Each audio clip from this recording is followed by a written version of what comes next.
আসসালামু আলাইকুম রহমতুল্লাহি ওয়া বারাকাতুহু। হ্যালো বন্ধুরা, সবাই কেমন আছেন? আশা করি সবাই ভালো আছেন। আজকের ওয়েদারটা খুবই সুন্দর। আমি আমার ফ্রেন্ডকে নিয়ে আজকে ইফতার করব, এই জন্য আমরা বের হয়ে গেছি ইফতার করার জন্য।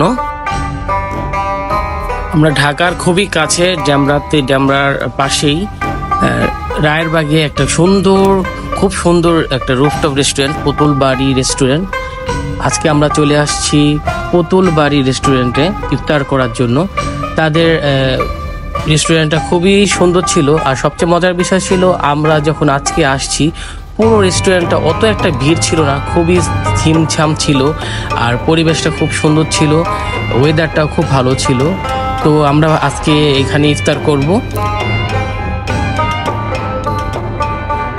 পুতুল বাড়ি রেস্টুরেন্টটির নিচেও বসার প্লেস আছে, এটাও খুব সুন্দর ছিল। নিচে বসার যে জায়গাগুলা ওটা খুব সুন্দর। আমরা নিচে এবং রুফটপ দুটোই দেখলাম। আমাদের কাছে আমরা সিলেক্ট করলাম যে আমরা রুফটপেই ইফতার করব। তো আমরা বসলাম, ওনাদের যেই ইফতার স্পেশাল মেনু ছিল ওগুলা থেকে আমরা চাইনিজ প্ল্যাটার নিলাম, আর নেওয়া হয়েছে যে ওনাদের প্রিমিয়াম একটা চিকেন বিরিয়ানি ছিল, ওটা আমরা অর্ডার করছি, আর হালিমও ছিল। তারা ফার্স্ট টাইম বলছিল যে সবই অর্ডার করা যাবে, বাট আমরা যখন অর্ডার করতেছি তারা বলছে এটা হবে ওটা হবে না। তো হালিম টালিম এইসব কিছুই আমরা নিলাম না, আমরা জাস্ট তাদের যে প্ল্যাটার ছিল ওটা নিলাম। ইফতার প্ল্যাটারের সাথে ইফতার ছিল অ্যাড করা। ফার্স্ট তারা ইফতার দিয়ে গেলো। ইফতারে ছিল ছোলা, খেজুর, অ্যাপেল ছিল, আলু চপ, বেগুনি ছিল, আর এগুলো পাশাপাশি ছিল তাদের লেমন মিন্ট, এটা ছিল। খাবার অর্ডারের কিছুক্ষণ পর ইফতারের আগেই তারা খাবারটা দিয়ে গেল। চাইনিজ আইটেম এবং যেই চিকেন বিরিয়ানিটা ছিল, চিকেন বিরিয়ানিতে ভালো ছিল।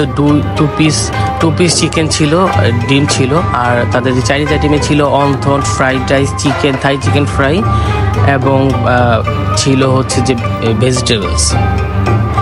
তো আমরা ইফতারের টাইম এখন ইফতার দিয়ে শুরু করলাম। ফার্স্ট টাইম ইফতার খাওয়ার পর আমরা তাদের অন্যান্য আইটেমগুলো খাবো। ইফতার আইটেমটা মোটামুটি ভালো ছিল, 10-এর ভিতরে 6-7-8 দেওয়া যায় ইফতার আইটেমটা। আর তাদের যে চিকেন বিরিয়ানি ছিল মাশাল্লাহ, এটা আমার কাছে ভালো লাগছে, পরিমাণে মোটামুটি ভালো ছিল, এটাও 10-এর ভিতরে 7 দেওয়া যায়।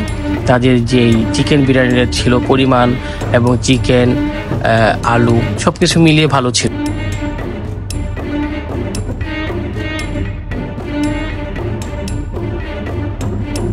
তাদের যেই চাইনিজ আইটেমটা এটা মোটামুটি ছিল, এটা 10-এর ভিতরে 6 দেওয়া যায়, এর বেশি দেওয়া যায় না, কারণ খাবারটা একটু ঠান্ডা ছিল। চিকেন ফ্রাইটা মোটামুটি রেস্টুরেন্টের তুলনায় অত একটা মজা ছিল না তাদের চিকেন ফ্রাইটা। আর একটা কথা হচ্ছে যে তাদের কিন্তু খাবারের সাথে ব্যাট ছিল, 5% ব্যাট দিতে হবে। এই জিনিসটা আমার কাছে কেমন যেন লাগলো যে ব্যাট দিতে হচ্ছে। থেকে বাইরের ভিউটা খুব সুন্দর দেখাচ্ছিল।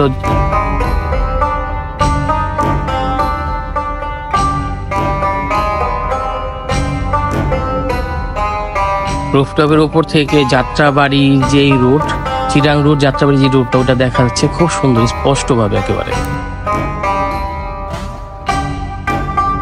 সবচেয়ে বড় কথা, যেহেতু রেস্টুরেন্ট আমরা আমাদের ফ্যামিলি নিয়ে যাই, তাদের উপরে রুফটপের উপর একটা ছোট বসার জায়গা ছিল, ওখানে আমি তো উঠে একেবারে অবাক, এটা কি বসার জায়গা নেই, স্মোকিং জোন, আমি কিছু বুঝতেছিলাম না, খুবই বাজে একটা পরিস্থিতি এটা।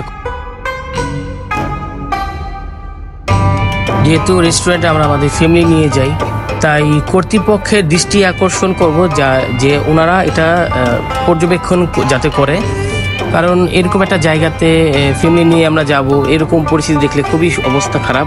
ধোঁয়ায় চারিদিকে একেবারে ভরা ছিল, আর বাজে দুর্গন্ধ। এই জন্য নিচে চলে আসি।